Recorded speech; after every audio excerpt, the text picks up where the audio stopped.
Tollywood star hero power star Pawan Kalyan garu ప్రధాన పాత్రలో రూపొందుతున్న భారీ చిత్రం ఓజీ. యంగ్ డైరెక్టర్ సుజిత్ దర్శకత్వంలో తెరకెక్కుతున్న ఈ గ్యాంగ్స్టర్ యాక్షన్ డ్రామా సెప్టెంబర్ 25వ తేదీన ప్రపంచవ్యాప్తంగా థియేటర్లలో విడుదల కానుంది.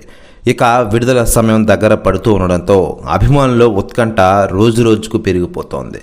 ఇక సినిమా ప్రమోషన్లో భాగంగా ఈ నెల సెప్టెంబర్ 19వ తేదీన విజయవాడ, 21న హైదరాబాద్లో 2 భారీ ప్రీలీజ్ ఈవెంట్లు నిర్వహించనున్నట్లు వార్తలు వినిపిస్తున్న సంగతి అందరికీ తెలిసిందే. కాగా హైదరాబాద్ ఈవెంట్కు మెగాస్టార్ చిరంజీవి గారు ముఖ్య అతిథిగా హాజరయ్యే అవకాశం ఉందని టాక్ నడుస్తోంది.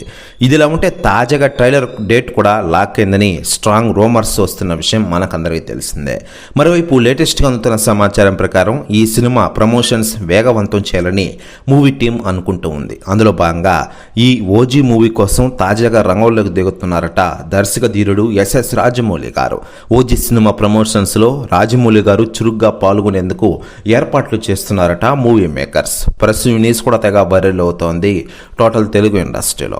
మరోవైపు లేటెస్ట్గా అందుతున్న సమాచారం ప్రకారం ఈ ఓజీ సినిమా యొక్క ట్రైలర్ను సెప్టెంబర్ 15వ తేదీన విడుదల కానుందని తెలుస్తోంది. అయితే అధికారిక క్లారిటీ మేకర్స్ నుంచి ఇంకా అందాల్సి ఉంది. సినిమాకు తమన్ సంగీతం అందిస్తుండగా డివివి ఎంటర్టైన్మెంట్స్ నిర్మాణ బాధ్యత నిర్వహిస్తున్నారు. పవన్ కళ్యాణ్ స్టైలిష్ యాక్షన్, తమన్ సంగీతం, అద్భుతమైన కథా అంశాలు కలిసి ఈ సినిమా భారీ సెన్సేషన్ సృష్టిస్తుందని విశ్లేషకులు అంచనా వేస్తున్న విషయం మనకందరికీ తెలిసిందే.